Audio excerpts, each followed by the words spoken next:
Greetings, Tampere! Minun nimeni on Steve. I'm Steve. I'm the guy crazy enough to create a geocaching music group years ago called the Travel Bugs. And I'm here today with my friends from Belgium, from the group Bugsy Travels and the Ammo Boxes, and we're combining for one night for a geocaching music super group we're calling the Travel Bugsies.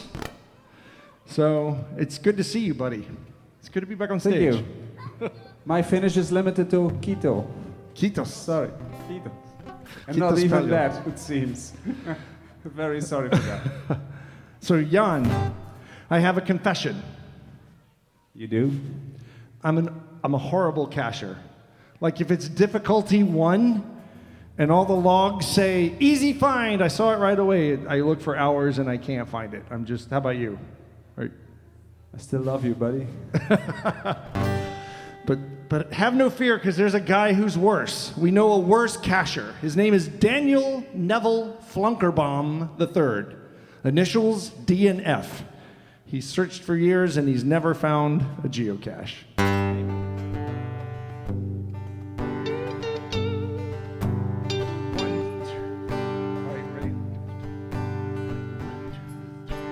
Raise your glass to Daniel Neville Flunkerbaum III.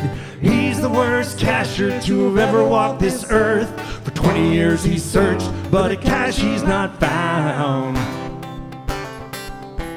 He cannot find his own behind when he is sitting down. Well, Daniel's never really been very good at finding things. Can't find his shoes, his hat, his coat. He can't find his wedding ring.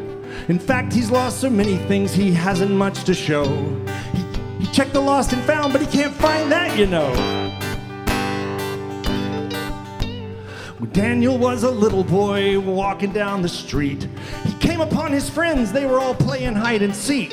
They said, Dan, come and play. It's great fun all around. Dan joined the game, and to this day, 3 kids have not been found. Oh, raise your glass to Daniel Neville Flunkerbaum III. He's the worst cacher to have ever walked this earth. For 20 years he's searched, but a cache he's not found. He cannot find his own behind when he is sitting down. Well, when Dan started caching, his friends said, oh no, how will you find a cache? You can't find your way back home. He started caching anyway, most every single day. For years he searched but never logged a single smiley face. So Dan's friends said, Dan, we know just what you should do. Go find a lamppost cache. Now that's the one for you. Just go to the coordinates and a lamppost there will be. Lift up the skirt and there's the cache. It's easy as can be. So Dan went out to find his first LPC one day, but he came back battered and bruised, his head hung in dismay. He said, when I got to the spot, there was a lady by the post. I lifted up the skirt and she punched me in the nose. Oh, raise your glass to Daniel Neville Flunkerbaum III. He's the worst cacher to have ever walked this earth. For 20 years he's searched, but a cache he's not found. He cannot find his own behind when he is sitting down. Well, Dan's friends thought we must help him out, we think. So they got a giant container and they painted it bright pink. And they put it right in his front yard, right there in plain sight. They said, Dan, outside there's a cache you cannot help but find. So Dan went out searching. He looked the whole day through. But he came back looking sad and empty-handed too. He said, I looked everywhere. I searched in every single spot. I even looked underneath that big pink rock. Oh, raise your glass to Daniel Neville Flunkerbaum III. He's the worst cacher to have ever walked this earth. For 20 years he's searched, but a cache he's not found.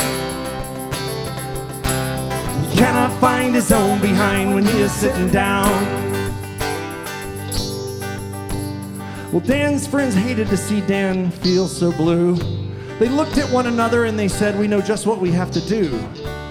They registered a new cache and they named it Our Friend. The description read, Dan's the cache. The cache is him. They said, Dan, here's a cache. This one's guaranteed. The cache is yourself, wherever you might be. With tears in his eyes, he said, thanks, boys. You're such dear friends. Then he went off to find himself, and no one's seen him since. Oh, raise your glass to Daniel Neville Flunker Bomb the Third. He's the worst cacher to have ever walked this earth. For 20 years he's searched, but a cache he's not found. He cannot find his own behind when he is sitting down. He cannot find his own behind when he is sitting down. Steve. All right. I think it's time to introduce you to the. That's my dear friend Jan Mulla, lead singer, lead guitarist, and a producer extraordinaire. That's a song that we do together. I'd like to introduce you to the rest of the Travel Bugsies. So if you like They Might Be Giants, you know that They Might Be Giants tells us the drummer is the heart of the band, and the heart of our band is Hans de Jonge. Now, drums are nice, but it wouldn't be a backbeat if you didn't have a bass. And so I'd like to introduce you to the guy that puts the low frequencies in geocaching. Mr. Peter van Dijl. Now, you might think that 4 people's enough for a band, but these guys don't even live in the same city in Belgium, and I'm an entire ocean away.